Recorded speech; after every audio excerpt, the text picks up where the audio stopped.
ഒരു 10 വർഷം മുന്നേ വരെ നീ റീപ്ലേസ്മെൻറ്റ് സർജറി ഒരു വലിയ സംഭവമായിരുന്നു. ഞാൻ ഇന്നും ഓർക്കുന്നുണ്ട്. അതായത് ഒരു ബാച്ചാക്കിയിട്ട് നീ റീപ്ലേസ്മെൻറ്റ് ആവശ്യമുള്ള വ്യക്തികളെയും അവരുടെ ഫാമിലി മെമ്പേഴ്സിനെയും നല്ല രീതിയിൽ ഒരു ഓറിയൻറ്റേഷൻ ക്ലാസ്സൊക്കെ കൊടുത്തിട്ടാണ് പലപ്പോഴും പേഷ്യൻസിനെ നീ റീപ്ലേസ്മെൻറ്റിലേക്ക് ഡയറക്റ്റ് ചെയ്തിരുന്നത്. ആ ഒരു കാലത്തിൽ നിന്നും തികച്ചും വളരെ സ്പീഡിൽ മാറിയ ഒരു സിനാരിയോ ആണ് ഇപ്പം നമ്മുടെ ചുറ്റുവട്ടം ഉള്ളത്. അതായത് സർവ്വസാധാരണമായി ചെയ്യപ്പെടുന്ന ഒരു സർജറിയായി മാറി നീ റീപ്ലേസ്മെൻറ്റ് അല്ലെങ്കിൽ മുട്ട് മാറ്റിവെക്കൽ ശസ്ത്രക്രിയ. അപ്പം മുട്ടിന് ഇത്ര അധികം പ്രശ്നം വരാനുള്ള കാരണം സ്വാഭാവികം. നമ്മുടെ ബോഡിയുടെ വെയിറ്റ് മൊത്തത്തിൽ താങ്ങി നിൽക്കുന്ന ഒരു ജോയിൻ്റാണ് മുട്ട്. ഒരു വലിയൊരു ജോയിൻ്റാണ് മുട്ട്, അല്ലെങ്കിൽ നീ ജോയിൻറ്റ്. ഈ നീ ജോയിൻറ്റിൽ നമുക്ക് 2 ബോൺസ് ഡയറക്റ്റ്ലി വരുന്നു. അതിൻ്റെ മുന്നിലൊരു പെറ്റല്ല, അല്ലെങ്കിൽ നമ്മൾ മുട്ടിൻ്റെ ചിരട്ട എന്ന് പറയുന്ന ബോൺ ഇരിക്കുന്നു. ഇവരുടെ ഇടയിൽ കുറേ ലിഗമെൻസും കുറേ ടെൻഡൻസും മെനിസ്കൈ എന്ന് പറയുന്ന ഒരു ചെറിയൊരു ഓർഗനലും ഒക്കെ ആ ഒരു ജോയിൻറ്റിനകത്തുണ്ട്. പിന്നെ ആ ജോയിൻറ്റിന് ചുറ്റും കുറച്ച് ബേഴ്സ എന്ന് പറഞ്ഞ ചെറിയ ചെറിയ പാഡ്സ് ഉണ്ട്. അതായത് നമ്മുടെ തലേണി പോലെ ചെറിയൊരു ഫ്ലൂയിഡ് ഫിൽഡ് പാഡ്സ് ആണ്. ഇവർ ആ ഭാഗത്ത് വരുന്ന പ്രഷറിനെയോ ഒരു ഇമ്പാക്റ്റിനെയോ ഒക്കെ ഹാൻഡിൽ ചെയ്യാൻ ഹെൽപ്പ് ചെയ്യുന്നു.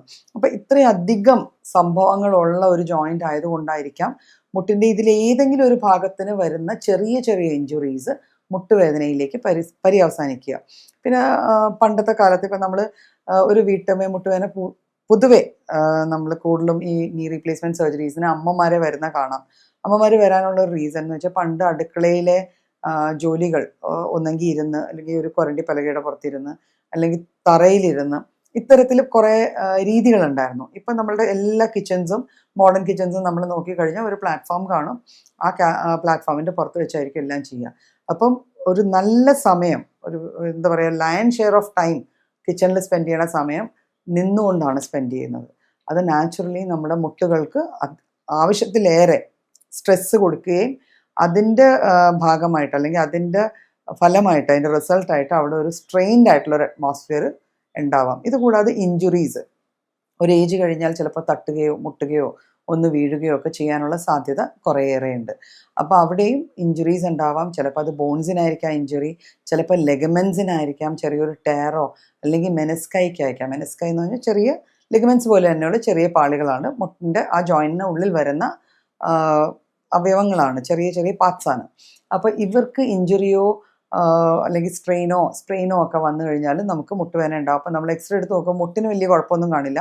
മുട്ടിൻ്റെ ബാക്കി ബോണി പാർട്സിന് പ്രശ്നം കാണില്ല, പക്ഷേ എന്നാലും വേദന കാണും. അപ്പം യൂഷ്വലി MRI ഒക്കെ എടുത്തായിരിക്കും നമുക്കിത് ഡയഗ്നോസ് ചെയ്യാൻ പറ്റുക. പിന്നെ ഇതിനൊക്കെ ഉപരി ഏറ്റവും വലിയ കാരണം വരുന്നത് OA അല്ലെങ്കിൽ ഓസ്റ്റിയോ ആർത്രൈറ്റിസ്, മുട്ടിന് വരുന്ന തേയ്മാനം.